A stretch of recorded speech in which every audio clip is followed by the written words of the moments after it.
Maupay nga adlaw kalbayognon. Ini aniyo programa nga Speak Up, kundiin aton giniistoryahan ang mga ordinansa sa mas simple, klaro ngan masabtan nga paagi. Maupay ka adlaw liwat sa iyong tanan.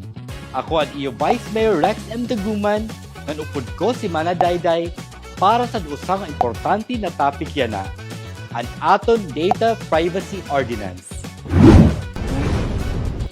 Mana Dayday, nano ining Ordinance number 2023-10-019 na atong pag-istoryahan niya na. Ini nga ordinansa mao ang pag-implement sa Republic Act 10173 o Data Privacy Act of 2012 dinhi sa Calbayog City.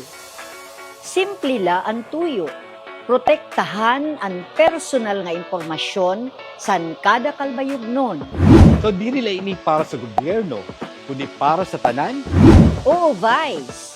Kaya ang LGU nagproproseso sin data, mga records, aplikasyon, impormasyon san tawo.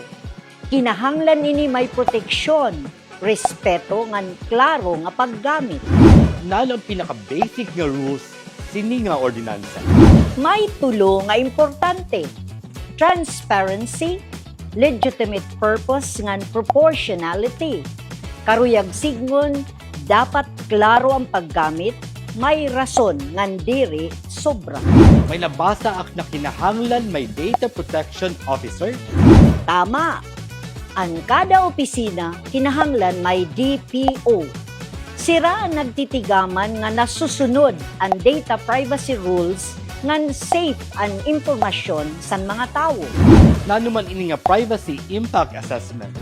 Antes maghimo sin system nga magamit sin personal data, ginaaram-anay kung safe ba iton para malikayan ang risks o pag-leak sa impormasyon. So may security measures luwat ini. Oo, may organizational, technical, and physical security measures. Example, passwords, encryption, access control, and proper data disposal. Kung may problema o data breach, nano ang mahitabo. May data breach response team.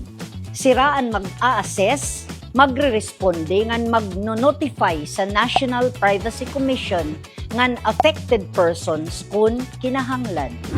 Nano ang rights ng ordinaryo nga tao sa ilrom sini. May right sira mag-ask, mag-access, mag-correct, ngan magreklamo may tungod sa ira personal data. So klaro good man na dayday. Protection ini sa aton personal na mga impormasyon. Eksakto ka, Vice. Ini nga ordinansa para sa seguridad ngan responsable nga gobyerno. Salamat sa iyo pag-upudya ng adlaw.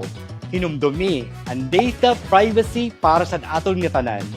Maging responsable kita. Padayon kita mag-aram, magpakiana, ngan mag-speak up.